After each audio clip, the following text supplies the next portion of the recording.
My sister and I both awakened to two systems at the same time. One was the elimination system, which could consume stamina to eliminate anything, while the other was the hoarding system with storage space. As her older brother, I felt sorry for my sister's frail health since childhood, so I chose the stamina-draining elimination system, and my sister chose the hoarding system. Who knew that a week later, the apocalypse would descend? Extreme cold and zombie hordes ravaged everything. I desperately eliminated zombies with the elimination system, and soon became a hero of the city. Meanwhile, my sister could only work as a warehouse manager in the rear. During one zombie horde attack, I fell severely wounded, and when I needed supplies to survive, I discovered my sister had locked the safe house. She looked at me coldly and said, "Why do you get to be the hero while I'm stuck being a warehouse manager?" When I opened my eyes again, my sister had already rushed to choose the elimination system. Seeing this, I knew she had been reborn too. I smiled. She had no idea what price the elimination system demanded. Using the elimination system consumed massive amounts of stamina. Even with my robust physique, I would be left as weak as if I'd suffered a serious illness after using it. And her, this pampered princess who couldn't even open a bottle cap, using it once would probably leave her bedridden for 3 days. The moment I opened my eyes, I heard my sister say, "Ethan, I want the red one." Like a child afraid of having her toy stolen, she quickly reached for the elimination system on the right. The instant her fingers touched the red icon,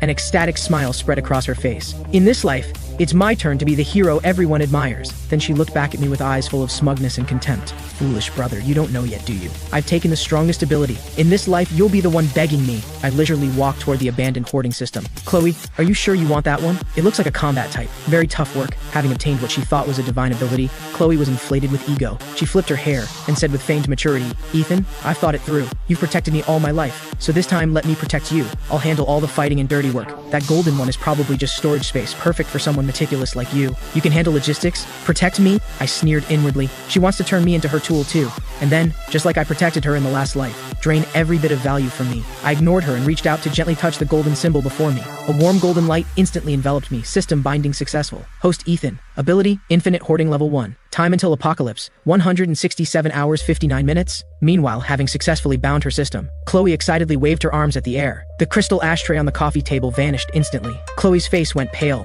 She clutched her chest and gasped for breath, but then showed an expression of wild joy. "It's real. It's really real. I have that power." She turned to look at me, her eyes no longer showing their usual dependence, but naked arrogance. "Ethan, I'm a bit tired. Get me some water, and give me the bank card Mom and Dad left us. I need to go buy some things to prepare." Her tone was like she was ordering a servant. Looking at this sister who had pushed me into the abyss in my past life, I slowly uttered one word: scram. The air froze in that second. The smile on my sister's face stiffened, and she even doubted she'd heard correctly. All my life, I had indulged her every whim. "Ethan, what did you just say? Are you upset I took the red system? But I'm doing it to protect you." I said, "Get out." I stood up and looked down at Chloe. "Also, this is my house. You have 10 minutes to pack your things and get out." "Are you insane?" Chloe finally dropped her act. "I've awakened the strongest ability. Do you know what that means? The apocalypse is coming. Only I can protect you. If you offend me now, I won't help you even when you beg." She was too confident, thinking I would still grovel before her like in the last life. I smiled and stepped closer to Chloe, backing her into a corner. "The strongest ability?" I suddenly punched the wall next to her ear. With a loud bang, Chloe screamed and crouched down, covering her head. "Your so-called ability,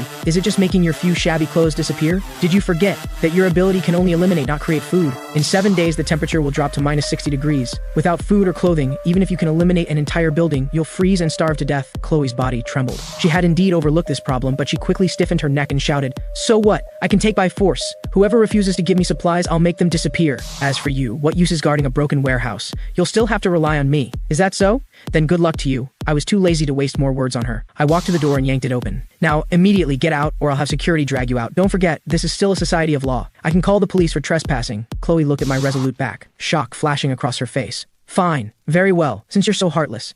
Don't blame me for being ruthless. When the apocalypse comes, I'll watch you beg me with your pile of junk. Ethan, don't regret this." Chloe rushed into the room and haphazardly stuffed some clothes and jewelry into a suitcase, then dragged the luggage out the door in a fury. Before leaving, she glared at me viciously. "In this life, I'll make you die like a dog before my eyes." The door slammed shut. I leaned against it and let out a long breath. Step 1. Severed ties complete. Without this ungrateful wretch ready to backstab me at any moment, I could finally go all out. Then I took out my phone and checked the time. January 15th, 2026, 10 a.m. Exactly 7 days until the apocalypse. I listed the house I owned, worth about $8 million, online at a 20% discount. Combined with the inheritance from our parents, that made about $11 million. To build a doomsday fortress that could withstand -70-degree cold and zombie hordes, plus stockpile enough supplies for several lifetimes, this money wasn't even close to enough. Then I called the bank and mortgaged my company shares and current house. I also made calls to several private lenders, and maxed out all major online loan platforms and credit cards. Like a crazed gambler, in just one afternoon, I had $16 million in liquid funds. That should be enough. Looking at that dizzying string of numbers in my bank account, I felt no excitement, only urgency. Money was just waste paper. Only supplies could save lives. I drove the SUV I hadn't sold yet straight to the suburbs. My target was clear, the abandoned cold chain logistics park in the western suburbs. It used to be the city's largest cold storage facility, later abandoned when the owner embezzled funds and fled. The location was remote, with open terrain all around. Easy to defend, hard to attack. In my past life, it was occupied by a gang and became one of the largest survivor bases. In this life, it would be mine. I found the old man watching over the site and slapped down $20,000 in cash, telling him I wanted to rent it. For setting up a horror escape room for half a month, no contract, just the keys. Looking at the thick stack of bills, the old man smiled so wide his dentures nearly fell out, and handed over the keys without a second word. The moment I got the keys, I locked the main gate and walked into the massive underground cold storage. Though abandoned for 2 years, being 10 meters underground kept it cold and damp.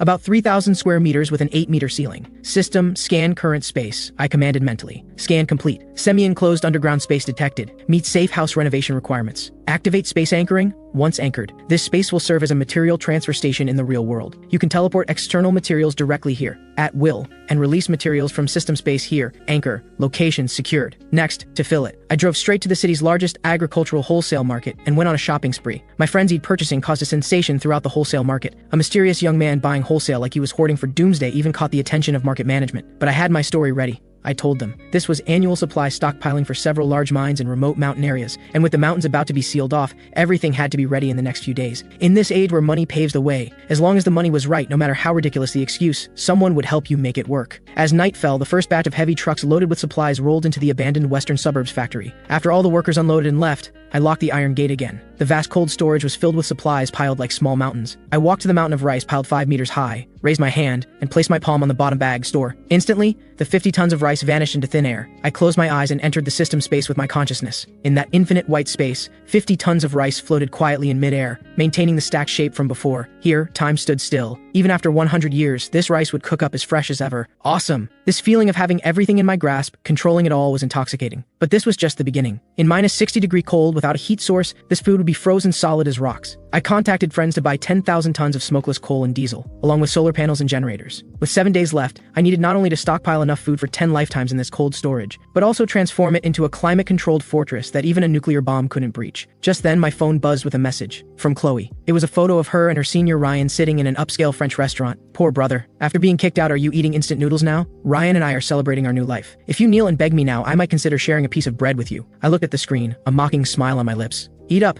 Eat plenty. This is the last meal you'll ever have that could be called human food. I casually replied with 2 words, dress warm. Then I blocked her and shut off my phone. I stood on the second floor suspended iron walkway, watching dozens of workers bustle like ants in the belly of this steel beast. Boss, aren't your requirements a bit too much? The speaker was Blake, the city's most resourceful contractor, who now looked constipated, staring at the densely detailed blueprint in his hands. 50-centimeter thick aerospace-grade aerogel insulation throughout, lined with 2 layers of 20mm bulletproof steel plates, and you want all ventilation sealed off except for 2 air intakes with NBC filtration systems. Blake wiped the sweat from his forehead. Brother, this isn't going to be cheap. The money's already in your account. $5 million advance. I need it done in 3 days. All materials must be in stock, and if not, strip them from other construction sites. I'll pay triple the difference. I turned and locked eyes with Blake. Only one rule. Don't ask why. Don't take photos. Don't post on social media. Another $2 million is hush money when you're done. Blake's Adam's apple bobbed violently. $7 million, equivalent to 2 years of his usual profits. You got it, boss. You're like my father. Since you're so generous, let me tell you, if I don't deliver in 3 days, you can twist my head off and use it as a soccer ball. Watching Blake's pumped-up figure walk away, I felt nothing. What I was building wasn't just a shelter, but an ecosystem independent of the apocalypse. I walked to the corner of the factory where a batch of special cargo had just been delivered. The huge wooden crates were pried open, revealing the dark metallic luster inside. These weren't ordinary steel materials,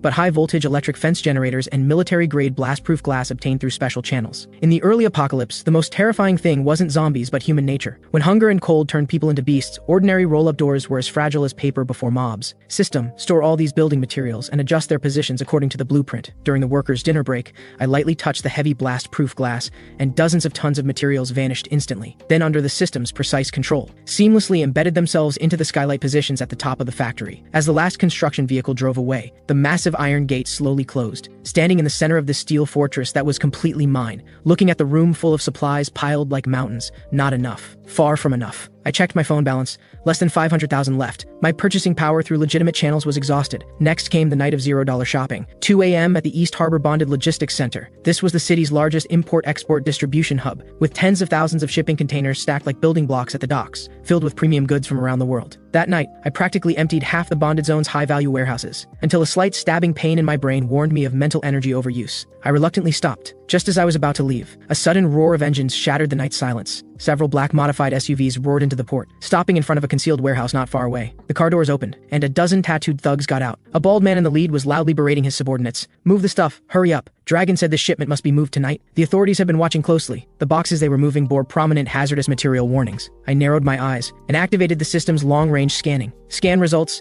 TNT explosives, detonators, industrial nitric acid, munitions. My heart skipped a beat. This was a smuggling point for the Black Shark Gang, the largest local criminal organization. Looking at that TNT that could not only blow up zombies but breach any defensive fortification, I licked my lips. This is a gift delivered right to my door. With these explosives, I'll have my final trump card. Since I'd stumbled upon it, I wouldn't be polite. I quietly used the system space's properties to circle to the back of the warehouse, and placed my hand on the thin color steel plate wall. This distance was perfectly within the system's collection range. System, lock onto all explosives inside the warehouse and collect them all. The thugs moving cargo inside only saw a flash, and the heavy boxes in their hands suddenly vanished. The air suddenly went silent.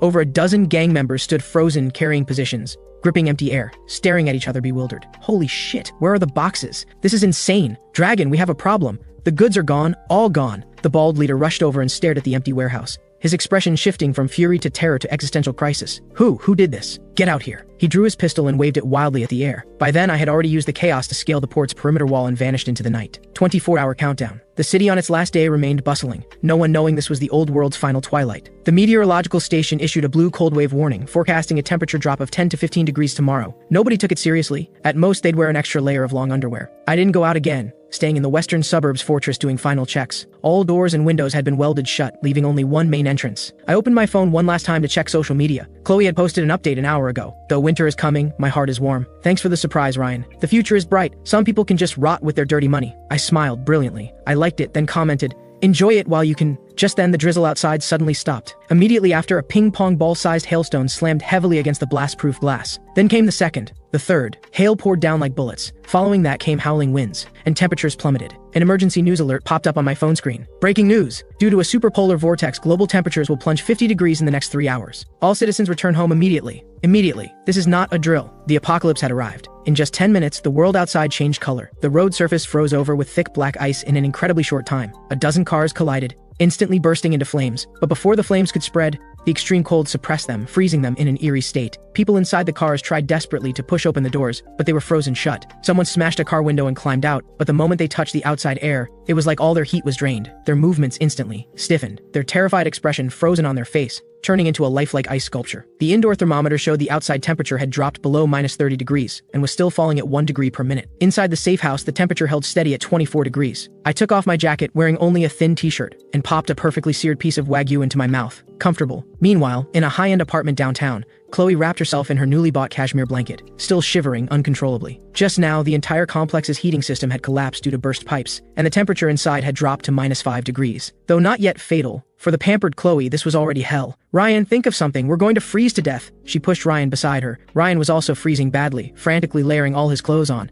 "Stop nagging. I'm cold too. This damn weather changed so suddenly. Quick, find some heat packs." "The heat packs are in that box." Chloe pointed to the corner. They fumbled around, searching, only to find fewer than 10 heat packs left, nowhere near enough to last the night. "Wait, your brother. Doesn't he have money? He must be in a luxury hotel or bought heating equipment. Call him quick." Chloe grasped at this lifeline like a drowning person, trembling hands dialing my number. "Sorry, the number you have dialed is switched off." "Damn it!" Chloe furiously threw her phone onto the sofa. "That bastard dared to turn off his phone." Don't panic. Ryan's eyes flickered. "I remember now. I saw your brother at the South City wholesale market before. I was far away, but I vaguely heard him repeatedly mention the western suburbs and a factory. There happens to be an abandoned factory there. At a time like this, he must be hiding there. Let's go find him." "But the snow outside is so bad." Chloe looked at the terrifying blizzard outside, hesitating. "Not going means waiting to die. The snow won't stop anytime soon. In a few more hours, the pipes here will burst. We have a car with heat. And once we find your brother, with your system and my brains, we can easily take him down. Then his supplies will be ours." Greed overcame fear. The two wrapped themselves in all their clothes and struggled downstairs, diving into the car. The car started, and when the warm air blew out, both sighed with relief.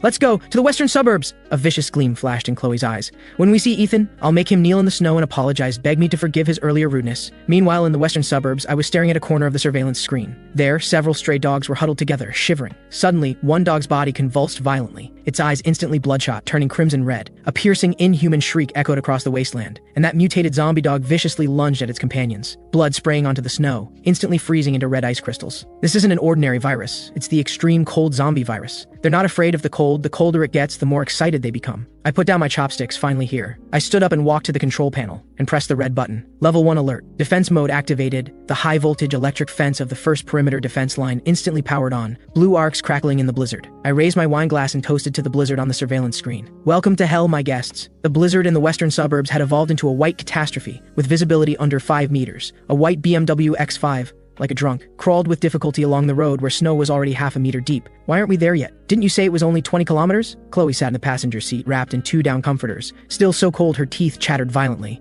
Don't nag. Ryan's hands on the steering wheel had lost all feeling, covered in purple-blue frostbite. The GPS says it's just ahead. Damn it, I can't see the road at all. A crisp crack, and the car body suddenly sank, then stalled completely. The undercarriage was stuck on a hard chunk of ice in the middle of the road. The car's broken! Ryan desperately pounded the steering wheel, but his hand hit the ice-hard leather cover, making him grimace in pain. What? Chloe screamed. Do you want me to die here? Ryan, you useless piece of— Shut up! If you're so capable, you drive. Ryan exploded too, survival instinct overpowering his usual pretense. Get out. That dark shadow ahead should be the factory. We'll walk. The two had no other choice now. Staying in the car meant freezing to death. They wrapped the comforters tight and stumbled into the blizzard like 2 clumsy penguins. They felt like their lungs were freezing, every breath a slow torture. 500 meters, usually a few minutes walk, took them a full half hour. When that steel beast of an abandoned factory appeared before them, the two practically crawled on their knees to the main gate. But the sight before them left them stunned. This wasn't an abandoned factory, this was clearly a steel fortress. The originally dilapidated red brick walls were completely covered with silver-gray metal plates. Chloe rushed to the massive solid steel gate, frantically pounding on the door. Ethan, I know you're in there. Open the door. Ethan, it's Chloe. I'm freezing to death. Please let me in. Ethan, it's Ryan. We're family. How can you leave us to die? The two shouted themselves hoarse, but their voices were quickly swallowed by the howling wind. Inside, I sat on a massive leather sofa,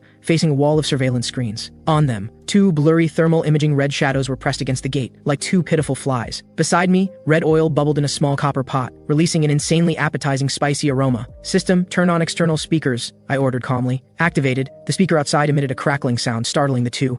Then, a lazy, calm voice with a hint of amusement rang out through the blizzard. Who is it? Don't you know disturbing people in the middle of the night is illegal? Hearing this voice, tears instantly streamed down Chloe's face. Ethan, it's me, your sister. Open the door. It's freezing out here. We're dying. Sister. Huh. My voice remained unhurried, accompanied by a slurping sound. Tisk, this duck intestine is slightly overcooked. Who did you say you were? Outside, Chloe nearly choked. I'm freezing like a dog out here, and you're eating hot pot inside? And duck intestine, no less. That damn delicious smell made her mouth water instantly, her stomach growling traitorously. Ethan, stop playing dumb. I know you can hear me. I'm Chloe, your only sister. Open the door now. Once I'm inside, I'll explain everything about before. It was all a misunderstanding. Misunderstanding? I put down my chopsticks, picked up the microphone, and looked at that distorted face on the screen, my gaze suddenly cold. Telling me to scram was a misunderstanding? Or was saying you'd make me die like a dog in front of you also a misunderstanding? That was just anger talking. Chloe panicked. Ethan, you're a man. Why are you so petty? I was wrong before. I'm apologizing now. I'm sorry, okay? Now open the door. This wasn't an apology. It was a command. In her mind, as long as she lowered her head and said those 3 words, I had to forgive her. That had been the rule for 20 years. Too bad the rules had changed. If apologies worked, what would we need police for? I sneered. Why don't you try your strongest ability?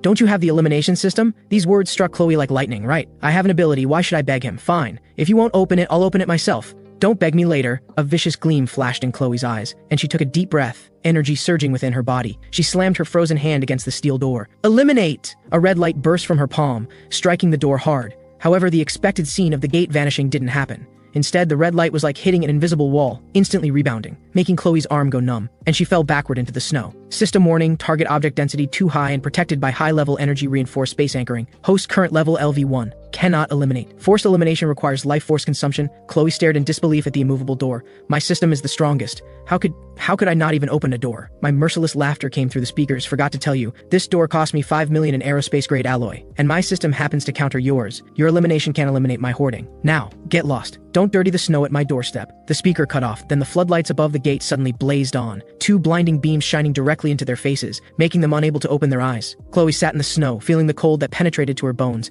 staring at that door that would never open, experiencing for the first time what true despair felt like. Half an hour passed. Chloe and Ryan hadn't left. Because the car was broken, they could only huddle in a wind-sheltered alcove by the factory gate. What do? I can't feel my feet. Chloe's lips had turned dark purple, her eyelashes covered in ice crystals. Ryan was even worse off. He'd given Chloe one of his few pieces of clothing, and now his whole body shook violently, his eyes beginning to glaze over. Don't sleep. If you sleep, you won't wake up. Just then, from above, an aroma so rich it could make your soul leave your body wafted out. The two laboriously lifted their heads. Want some? I stood on the second floor terrace, holding the unfinished bowl of hot pot. Ethan, please, just give me a sip, just one sip of hot soup. Ryan finally broke down, kneeling in the snow and kowtowing frantically upward. I even taught you basketball before. For old time's sake, save me. I chuckled and casually picked up a piece of freshly cooked fatty beef. When you locked me outside, before, did you talk about old times then? I released my hand, and that piece of steaming, oil-dripping beef fell in front of the two, into the dirty snow. Ryan almost instinctively lunged to grab it, but Chloe was faster, snatching up that piece of snow-covered meat and shoving it directly into her mouth, swallowing it without even chewing. That moment of warmth made her moan with satisfaction. Tasty? Yes.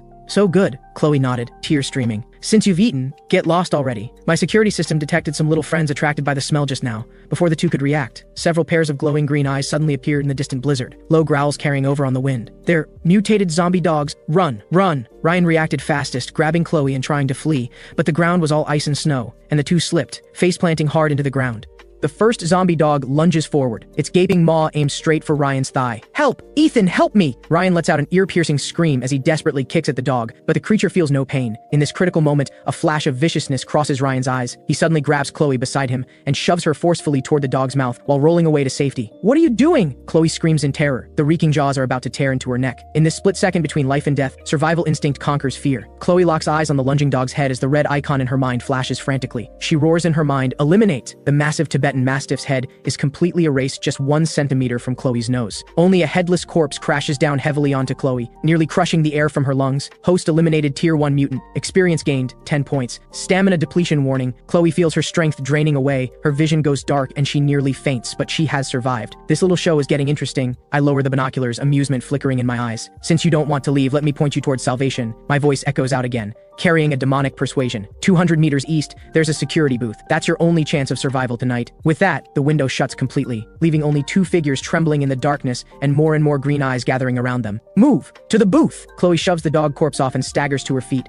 She doesn't even glance at Ryan. She remembers that shove. In the final second before the zombie hounds close in, both of them scramble desperately toward the dilapidated security booth. The booth is tiny and drafty. They barely manage to block the windows with discarded planks and old newspapers. Chloe, are you okay? Ryan edges closer, trying to take her hand with a flattering smile. Just now, I was trying to push the dog away, not you. Don't misunderstand. After that ordeal, her innocent facade finally cracks, revealing the selfish, cold nature beneath. Don't think I don't know what's in your head. Ryan, from now on, if you dare lay another hand on me, I'll make your head disappear just like that dog's. Ryan freezes, a flash of resentment in his eyes, but he quickly masks it. He knows Chloe now wields that terrifying elimination system. Killing him would be effortless for her. He can only endure. Meanwhile, in the safe house, I hold a tablet in my hands. Though the public network is down, my military-grade satellite receiver still picks up global signals. News from around the world scrolls across the screen. Emergency announcement for the eastern region. The government has activated the highest-level emergency protocol. Official shelters nationwide are now open. Survivors, please proceed to the nearest location. City shelter location. East District Sports Center. Shelter 7. I stare at those coordinates. In my past life, that place was indeed the largest official stronghold in the early days. But precisely because there were too many people, supplies depleted rapidly, and with chaotic management. Within a month, the infamous granary riot broke out, killing tens of thousands. Looks like history's trajectory hasn't changed. I close the news and open the system interface. Current stockpile, 32,000 tons. System level LV1. Experience, 0%. Upgrade requirement, collect 10 Tier 1 zombie cores. Cores. In my past life, people didn't discover until the 3rd month of the apocalypse that the cores in zombie brains could be used to enhance abilities. But I know now. That fool Chloe was too busy killing the dog to save herself, leaving the most precious spoils of war in the snow. Those are my experience points. Can't let them go to waste. I change into a lightweight nanothermal combat suit and grab my tactical axe. I decide to head out for a stroll, to reap my first harvest on this first night of the raging blizzard, and check if those two rats have frozen to death yet. Wearing a fully sealed nanothermal combat suit and gripping my tactical axe, I move through the western outskirts wasteland. 50 meters ahead, the pack of zombie dogs circles the security booth, 7 in total. I adjust my breathing, then burst out from behind the snow pile where I've been hiding. The first zombie dog is still growling at the booth. It doesn't even react. Before my axe arrives, with a dull thud, the tactical axe splits its hard skull. Tier 1 zombie dog eliminated. Experience Experience +5. The commotion instantly alerts the other 6 hounds. The alpha, a massive Tibetan mastiff, whips its head around. Those ghostly green eyes lock onto me. It kicks off with its hind legs, its massive body charging like a tank, just as it reaches half a meter from me. I point my left hand at the ground beneath the mastiff. In that instant, a 2-meter diameter section of ice, along with the frozen earth beneath it, vanishes into thin air. The ground disappears under the mastiff, and it plunges straight down. Strike while you're down. I leap into the pit right after it. My tactical axe arcs through the air and cleaves brutally into the mastiff's vulnerable neck joint. A grotesque dog head rolls away. Elite mutant hound eliminated. Experience +20. Item dropped. Tier 1 power core. Delight surges through me. I crouch down and, suppressing my disgust, rummage through the mastiff's skull. Soon I pull out a fingernail-sized crystal emitting a faint red glow. This is the hardest currency of the apocalypse. The core, the source of zombie power, and the key to human evolution. The remaining 5 zombie dogs above bark frantically but don't dare descend into the pit. I look up with a cruel smile. Don't rush. One by one, you're all my experience points. With a thought, I retrieve a modified nail gun from my system space. For the next 5 minutes, I stand at the bottom of the pit like I'm at target practice. Battle over.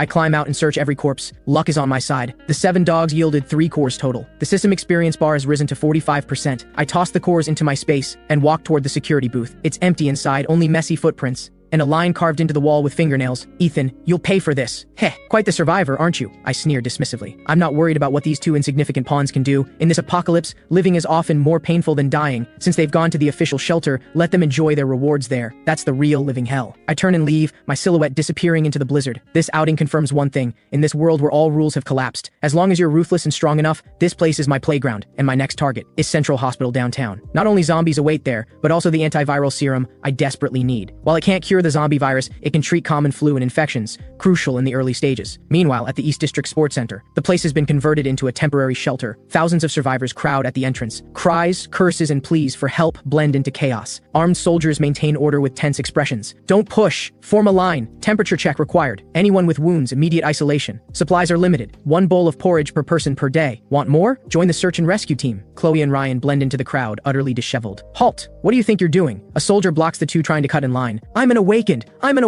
Chloe clutches at this lifeline, frantically waving her hands and shouting, I have powers! I'm special. Let me in. I need to see your commander. Awakened? The soldier pauses. Though orders came down to identify those with special abilities, too many imposters have shown up these past few days. Prove it, the soldier says coldly. Chloe takes a deep breath, fighting through the exhaustion and hunger-induced dizziness. She extends her hand toward a massive concrete barrier by the roadside. Eliminate! A red flash, and the several hundred-pound barrier vanishes instantly into thin air, as if it never existed. The surrounding crowd falls silent. The soldier's pupils contract sharply as he immediately grabs his radio. Awakened spotted at entrance D, spatial type, no, elimination type, requesting orders. 5 minutes later, Chloe and Ryan are escorted into a warm office. Behind the desk sits a middle-aged man in a military coat. He sizes up Chloe. So your ability is elimination? How large can you eliminate? Can you eliminate living people? Anything within a 2-meter diameter. Chloe, finally feeling warmth, speaks a bit more coherently. Living people too. Just now on the way here, I killed a mutated Tibetan mastiff. The commander laughs. The expression of someone who just heard a joke. Little girl, you kill 1 dog and think you're invincible? He stands and walks to the window, pointing at the dense zombie horde outside. There are tens of thousands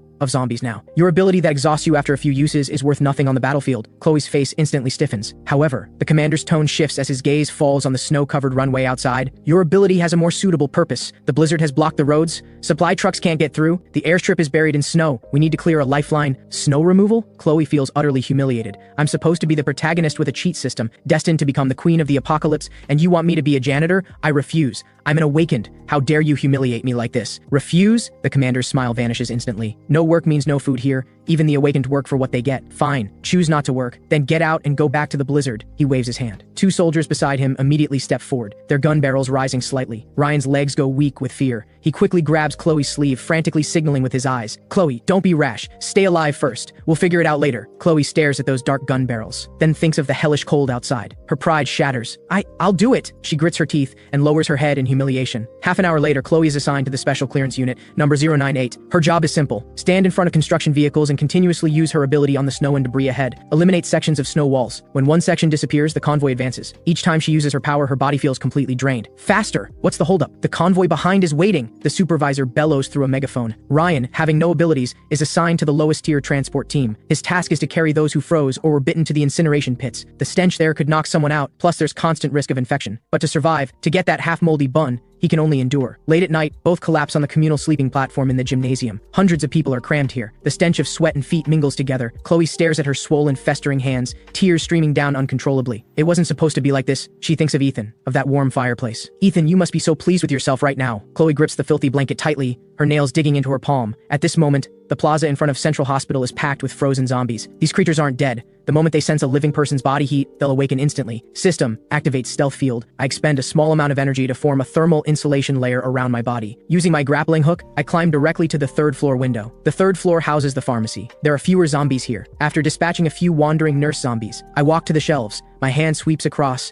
and row after row of medicines vanish instantly. Halfway through my sweep, intense gunfire erupts from downstairs. I move to the window and look down. 2 modified armored vehicles ram through the hospital gates. 7 or 8 fully armed thugs are spraying gunfire at zombies. The vehicles bear the emblem of a black shark. Black Shark Gang? These guys again. Seems they've also realized the importance of medicine and came to loot under cover of night. What a coincidence, I chuckle coldly. I'm in no hurry to leave. Instead, I settle into a comfortable position by the window to watch the show below. The Black Shark Gang's firepower is fierce. They quickly clear a path and head straight for the lobby elevators. The gunfire is too loud. Not just the zombies in the plaza. Even zombies from several surrounding blocks are drawn here. Just as the Black Shark Gang rushes into the lobby, the floor suddenly explodes. A massive zombie over 3 meters tall with rippling muscles bursts up from below. Tier 2 mutant. Titan. Power type. My pupils constrict slightly. A tier 2 mutant already? What the hell? What is that thing? The Black Shark Gang members are terrified. Several AKs open fire simultaneously. The bullets hit the Titan but only splash tiny blood blooms. The Titan roars, casually grabs an abandoned gurney nearby and hurls it like a frisbee. 2 Black Shark Gang members are instantly pulverized. The scene descends into chaos. Perfect timing. My eyes light up. That's a tier 2 power core from a Titan. It'll let me level up directly and likely unlock a new skill. I wait patiently for the Black Shark Gang to wear down the Titan's stamina. 5 minutes later, the lobby falls silent. All 7 Black Shark Gang members are corpses. The Titan is also heavily wounded, wheezing heavily. It crouches on the ground, devouring corpses to recover. Now's my chance! Like a hawk, I leap from the 3rd floor. Mid-air, I retrieve a bundle of TNT from my system space. I light the fuse. Here's a present for you. The Titan opens its maw, instinctively thinking it's food, and chomps down. I roll as I land, taking cover behind a support column. A violent explosion shakes the entire building. When the smoke clears, everything above the Titan's neck has completely vanished, leaving only a massive headless corpse. I walk over and rummage through the pile of shredded flesh. Finally, I find a walnut-sized core. Tier 2 power core obtained. High-purity energy source detected. Absorb and upgrade immediately? Yes. The core in my hand instantly transforms into a warm current flowing into my palm. I feel every bone in my body crackling. Power surges through me wildly. System upgrade successful. Current level LV2. New function unlocked. Spatial rift blade. Consumes mental energy to create a 1-meter spatial rift in reality. Ignores physical defense. Cuts through any object. Ignores defense? I look at my palm. With a thought, an ink-black line materializes at my fingertips. I lightly trace it across the heavy armor of a nearby armored vehicle. Like cutting tofu, the hard steel plate splits open in a smooth line. I retract the ability with satisfaction and look at the 2 still-running armored vehicles. They're loaded with supplies the Black Shark Gang scavenged over the past few days. Thanks, gentlemen. I wave at the corpses on the ground and absorb everything, vehicles and cargo, into my space. This hospital trip not only netted me medicine and a level up, but also a windfall. Day 15 of the apocalypse. Shelter 7. The air here no longer circulates. A sour stench and the moldy smell of despair permeate everything. The gymnasium that once held 50,000 people now houses fewer than 30,000. Order has collapsed. With the generators finally dying, the last glimmer of civilization has vanished. In the darkness, people are no longer people but starving beasts. There's no food left. Open the warehouse. The officers are hoarding everything while we're left to gnaw on bark. The riot erupts without warning. Thousands of starving survivors break through the guards' defense line and surge like a tide toward the core administrative area. Gunfire screams and the sounds of tearing flesh merge into chaos. Chloe huddles in a corner of the bleachers, clutching a long, dulled snow shovel. This past week has been a living death. Her once fair hands are covered with frostbite and blisters. Chloe, run! This place is finished! Ryan rushes over, his face covered in blood. They say the zombie horde outside has breached the perimeter. This place is about to become a death trap. Run, run where? Chloe stares despairingly at the blizzard outside. It's 60 below out there. Going out is suicide. Go to the western outskirts, to your brother. Ryan grabs her shoulders and shakes her hard. Before, just the 2 of us wouldn't have worked. But what if we bring these thousands with us? Ryan's voice takes on a demonic whisper. You know the commander still has several heavy armored vehicles and heavy weapons, right? If you tell him. There's a fortress in the western outskirts stocked with supplies, heating, and electricity. What do you think he'll do? Chloe's eyes change from despair to resentment, finally transforming into manic resolve. You're right. Why should I suffer alone? If you won't open the door to save me, then if I die, everyone dies together. Inside the core office, the commander, drenched in sweat, directs his subordinates to destroy documents while preparing to evacuate. Commander, I know a place. Chloe bursts in, shouting loudly despite the guns pointed at her. I know where there are supplies. Tens of thousands of tons, plus generators, plus completely secure fortifications. The commander whips around, staring at her intently. What did you say? I'm not lying. It's my brother's place. He's a hoarding system awakened. Before the apocalypse, he emptied every cold storage facility in the city. It's at the abandoned industrial zone in the western outskirts. If we take that place, we can survive. Everyone can survive. The commander's eyes light up. With the greedy gleam of salvation and desperation, the news spreads through the shelter like a virus. There's a granary in the western outskirts. Some selfish rich guy hoarded tens of thousands of tons of food. Let's kill him and take it all. The rioters, previously killing each other, suddenly have a common target. Half an hour later, a convoy with 5 heavy armored vehicles in the lead, over a dozen modified trucks following, and thousands of survivors trailing behind charges into the blizzard. Chloe sits in the lead armored vehicle, a cruel smile playing on her lips. Brother, this time I've brought an army to visit you. Let's see if you still refuse to open the door. At the rear of the convoy, a zombie horde drawn by the scent of living humans silently follows. The steel fortress's alarms don't sound. Instead, Beethoven's Fifth Symphony plays with rousing intensity. Dressed in a black tactical coat, I stand before the bulletproof floor-to-ceiling window on the second floor, a glass of red wine in my hand. I watch the writhing column moving through the snow in the distance. Finally, looking at the densely packed red dots on the surveillance screens, I smile. The system interface pops up a warning,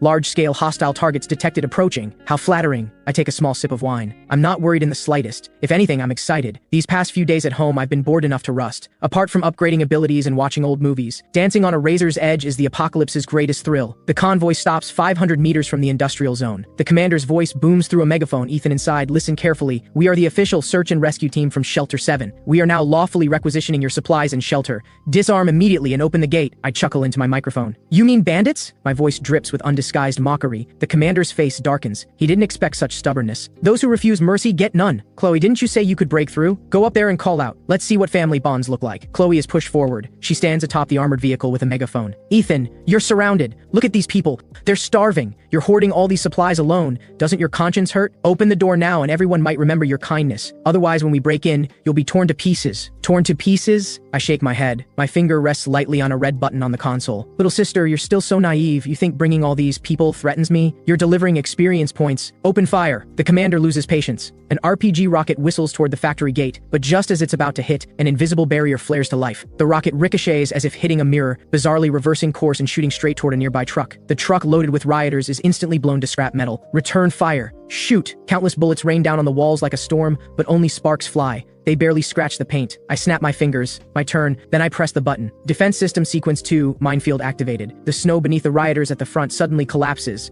Hundreds of mines detonate in succession. The snow instantly turns crimson. Hundreds of people simply vaporize. Retreat. Fall back. The crowd stampedes backward in terror, but those behind keep pushing forward. The scene instantly descends into complete chaos. Just then, deafening howls erupt from the snowy plains behind them. Over 1,000 zombies, drawn by the explosions and blood, finally reveal their fangs. Stimulated by fresh blood, they charge into the rear of the crowd like rabid dogs. Help! Zombies! Zombies behind us! We're surrounded. Chloe, use your ability to clear the minefield ahead. Hurry. The commander, eyes wild with desperation, presses his gun to Chloe's head. Chloe trembles all over, desperately using her elimination ability on the area ahead, but the minefield is too vast. Her stamina is a drop in the ocean. In less than a minute, blood streams from her nose. She collapses on the vehicle roof. Useless! The commander kicks her off the vehicle and dives into the armored vehicle attempting to flee. But how could I let him escape? Since you came all this way, leave something behind. I stand on the terrace and raise my right hand, making a grasping motion at the turning armored vehicle. Spatial rift blade! A visible black fissure slashes through the air. Without a sound, the multi-ton heavy armored vehicle, along with the commander inside, is cleaved in half at the waist. The entire battlefield falls deathly silent,